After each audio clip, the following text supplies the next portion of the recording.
Students, welcome to the chemistry class. In our today's class, we will discuss about oxidation number. So, we all know what are ionic bonds and covalent bonds. But unlike ionic bonds, complete electron transfer does not occur in covalent bonds.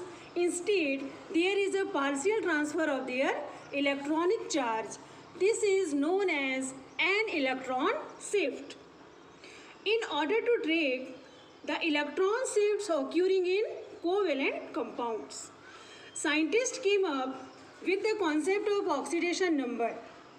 The oxidation number method always assumes that there is a complete transfer of electrons from a less electronegative to a more electronegative atom.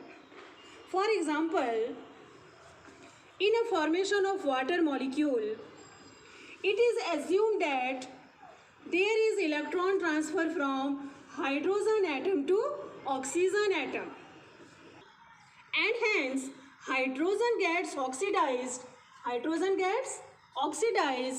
and oxygen gets reduced. Note that the electrons in a covalent bond don't really get transferred.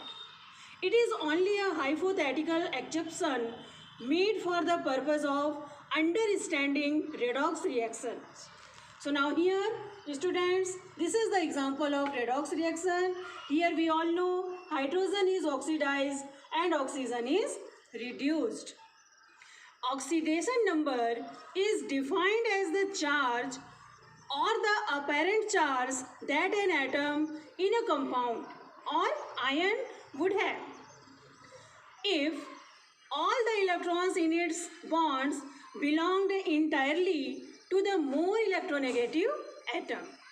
Oxidation number is also referred to as oxidation state. We will be using the term oxidation number throughout this module to determine the oxidation number of an element in a compound or an ion. Certain rules have been formulated. So students, let's look at these rules. So, first rule.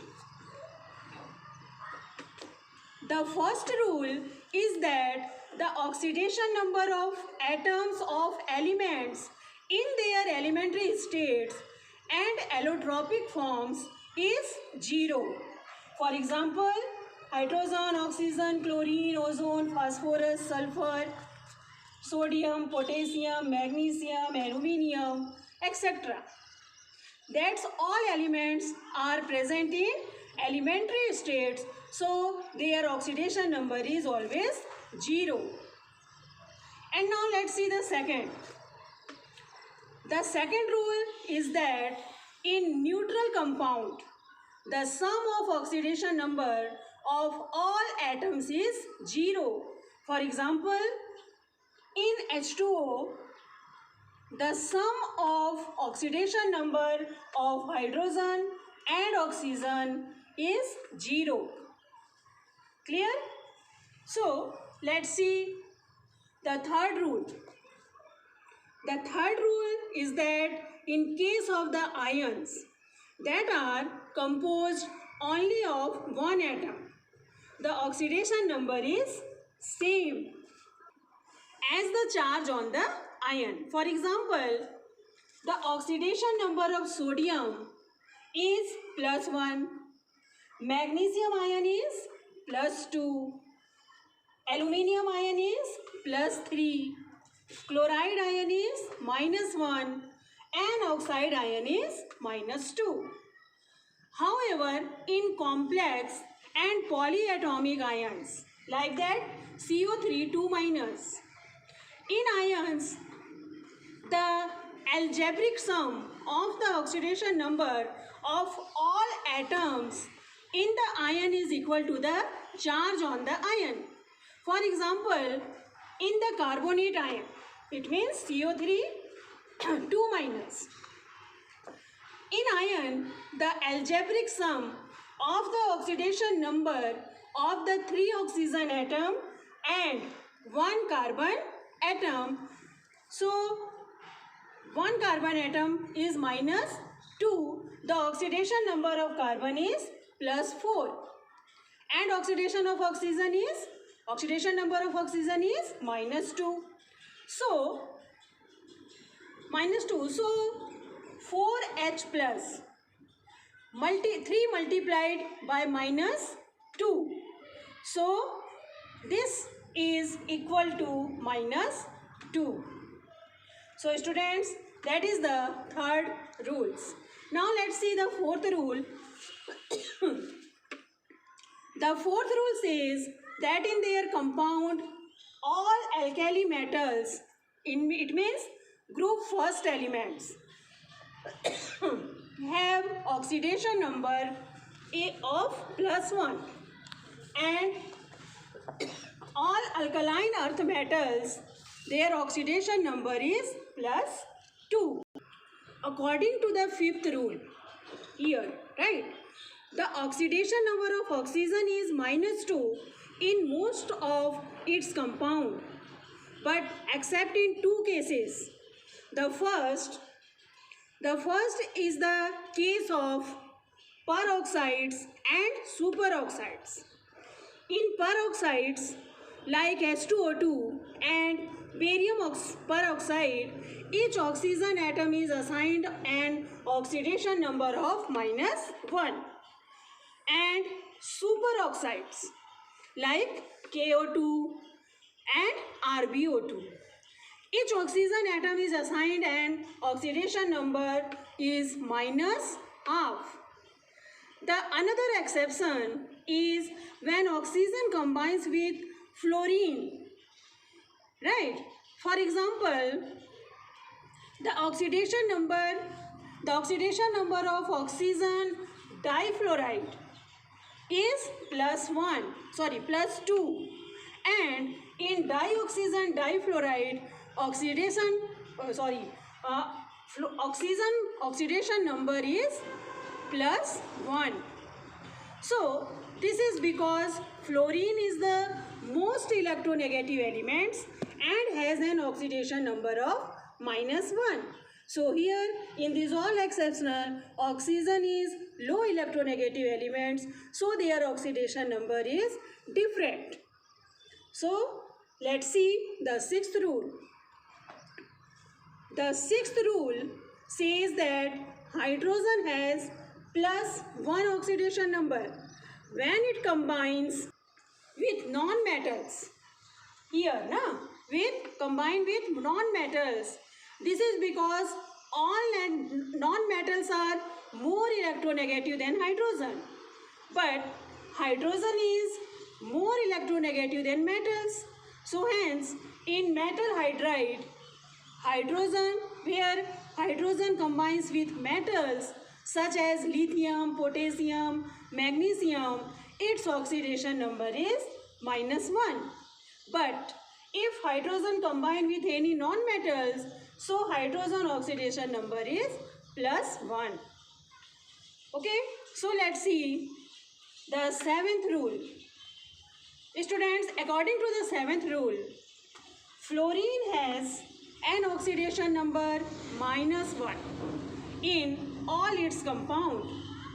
Other halogens like that chlorine, fluorine, bromine and iodine also have an oxidation number of minus 1.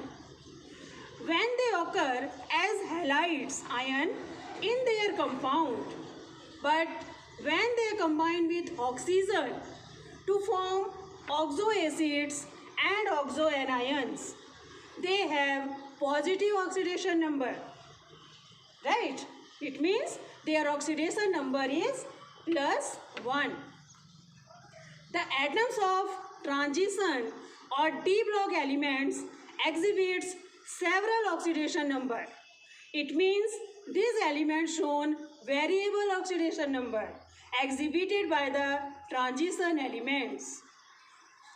The highest oxidation number of a representative element is the group number for the first two groups and the group number minus 10. So how we will find? Group number minus 10.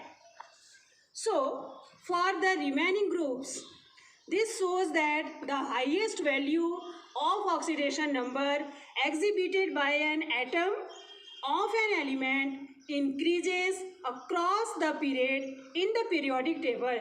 It means left to right in the periodic table. For example, the valence shell configuration of the 13th group elements is NH2 and P1. They have 3 electrons in their valence shell that they can lose off often their octet configuration. Hence, the group 13th elements exhibit highest oxidation number of +3 in their compounds. The same trend applies to all elements from the 13th group to 17th group. In other words, the highest positive oxidation number for P block elements is equal to the group number -10. Now, let's apply what we have learned and determine the oxidation number of sulfur in hydrogen sulfide. According to rule 6, the oxidation number of hydrogen is +1 when combined with non-metal. In this case, sulfur is a non-metal. It means hydrogen oxidation number is +1. Let us assume the oxidation number of sulfur to be X. We will write the oxidation number of the atoms above the chemical symbols. If we calculate the sum of the oxidation number of the atoms, we get the result as shown here. Right? 2x, 2 plus x. According to rule 2nd, the sum of oxidation number of atoms in a neutral compound is 0. Right? So therefore, we will add 0 to the equation. As per the equation, the oxidation number of sulfur is H2S is -2. It means X is equal to -2. It means sulfur is oxidation number of -2. We learned that certain elements exhibit more than one oxidation number. For example, the oxidation number of copper in copper oxide is +1, while the oxidation number in CuO is +2. How is the oxidation number of such elements indicated in a compound? Alfred Stock, a German chemist, introduced a nomenclature system to indicate oxidation number for metals that exhibit more than one oxidation number. The nomenclature known as Stock notation indicates the oxidation number by placing a Roman numeral within parentheses after the symbol or name of the metal. Thus, the oxidation number for copper in both compounds can be indicated as shown: Cu2O, Cu2 first O and Cu second O. So now students,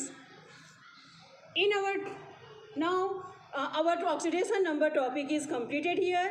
So you can practice some more numerical questions related to find the oxidation number, right? So now we will see in our next class. Thank you.